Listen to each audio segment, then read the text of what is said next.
Ever wonder if a cruise line will leave you behind?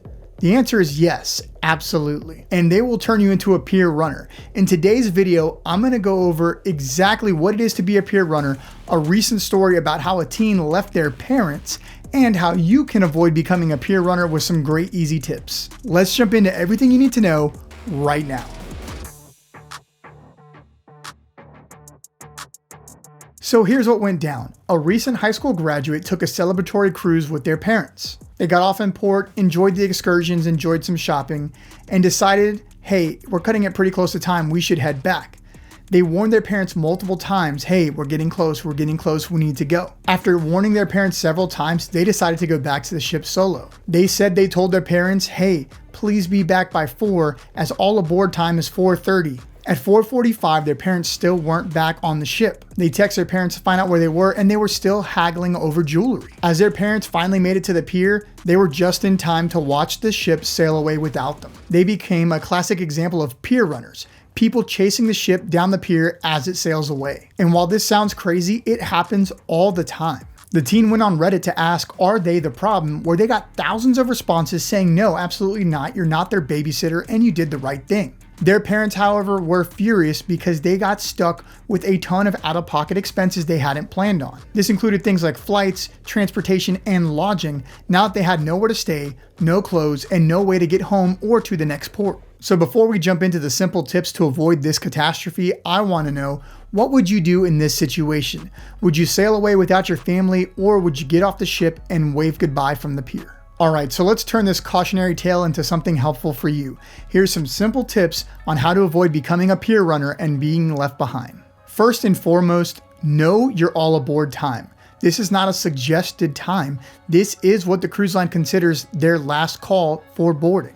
While cruise ships do tend to wait a few extra minutes, they're not going to wait long, and they will leave you behind, like this case highlights. If being left behind is something that gives you some anxiety, one of the best things you can do is only go out on a ship-sponsored excursion. They guarantee that they will wait for you if you're on a ship excursion. Now, a ship excursion will cost you more than booking it third-party direct because the cruise line's getting a cut. However, if this is something that bothers you, you are paying for a little bit of insurance there, knowing, hey, they're going to be there when I get back. We personally choose not to go through the cruise line, and we just plan our day ahead to make sure we give ourselves ample time. So if you are going to go out on your own, the next tip I want to give you is give yourself plenty of time to get back, at least an hour before all aboard time. And I say this because you often run into traffic jams going through security. People getting screened, metal detectors, dogs, long lines. You don't want to be pushing it to get back on the ship in time.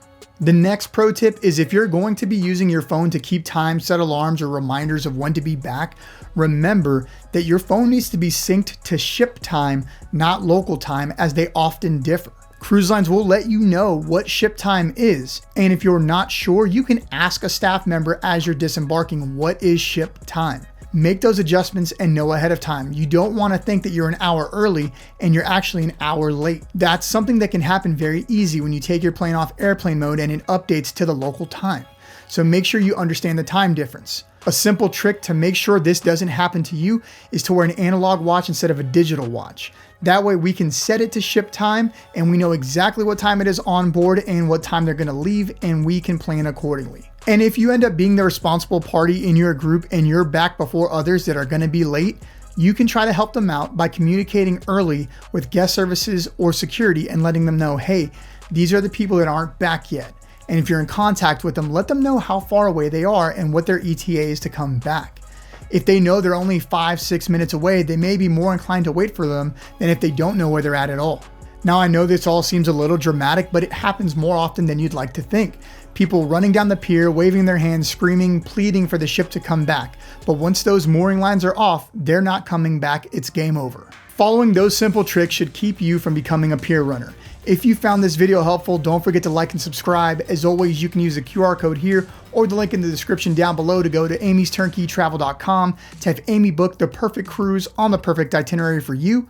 And as always, we appreciate you guys so much. Consider watching some more of our great cruising content, and we will see you guys, hopefully not running down the pier, on the next one.